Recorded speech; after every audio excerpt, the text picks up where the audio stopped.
Bismillahirrahmanirrahim. Alhamdulillah wassalatu wassalamu ala Rasulillah wa ala alihi wa sahbihi wa man wala amma ba'. Saudara-saudariku yang tercinta, Al-Imam Al-Qurrafi pernah mengatakan dalam kitabnya Az-Zahirah, kullu fikhin lam yuharraj 'alal qawaid falaysa bisyai'.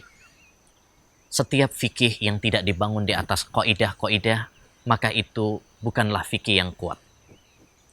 Maka semestinya bagi kita semuanya, setiap muslim dan muslimah, untuk membangun fikih kita semuanya di atas kaidah-kaidah yang kokoh, di atas kaidah-kaidah yang mapan.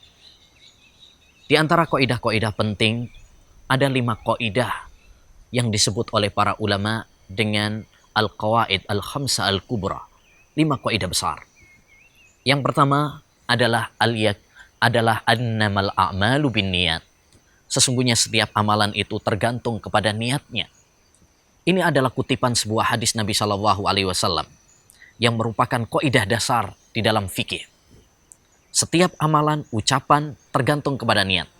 Contohnya, orang tawaf. Kita tahu bahwasanya tawaf itu ibadah hanya di Ka'bah. Kalau seorang tawaf di selain Ka'bah, maka itu tergantung kepada niatnya. Kalau dia niatnya ibadah, maka itu adalah sebuah kesyirikan. Tapi kalau niatnya adalah untuk mencari barang hilang misalkan, maka itu bukan ibadah. Dan itu bukan syirik. Contoh yang lain, misalkan seorang suami mengatakan kepada istrinya, pulanglah kamu ke orang tuamu. Kalau dia meniatkan hal tersebut adalah sebagai perceraian, jadilah perceraian. Tapi kalau dia tidak meniatkan itu sebagai perceraian, bukan perceraian. Yang kedua, kaidah yang kedua, al-yakinu la yazulu bisyak. Sesuatu yang yakin tidak dihilangkan dengan keraguan. Hadisnya Rasulullah SAW mengatakan, da'ma yaribuka ila ma la yaribuk. Tinggalkan yang meragukanmu menuju yang tidak meragukanmu. Salah satu contohnya adalah tatkala kita berwudu, kemudian kita ragu, apakah batal wudu kita ataukah tidak?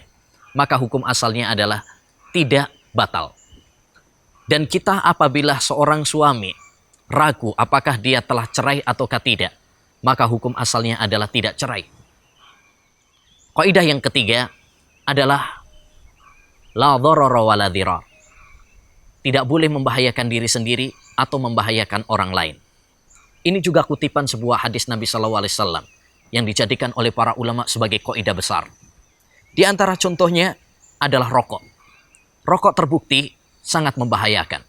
Bahkan di dalam rokok sendiri tertulis bahwa rokok membahayakan kesehatan, menjadikan penyakit kanker, jantung, impoten, dan sebagainya. Maka tidak diperbolehkan bagi kita untuk menghisap rokok karena itu membahayakan. Kaidah yang keempat adalah al-masyaqqatu tajlibut taisir. Kesulitan itu membawa kemudahan. Islam adalah agama yang mudah. Yuridu wahu bikumul yusra wala yuridu bikumul usra. Allah Subhanahu wa taala menginginkan kemudahan bagi kalian dan tidak menginginkan kesulitan bagi kalian.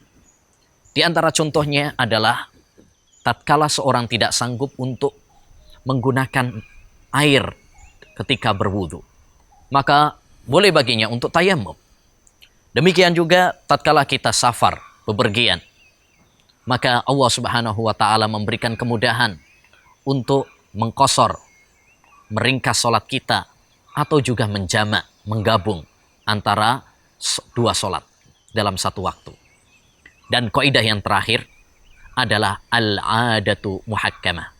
Adat, kebiasaan manusia itu bisa dijadikan sebuah hukum. Allah Subhanahu wa taala berfirman, wa ashiruhunna bil ma'ruf. Pergaulilah wanita-wanita, istri-istri kalian dengan cara yang baik menurut urf masyarakat.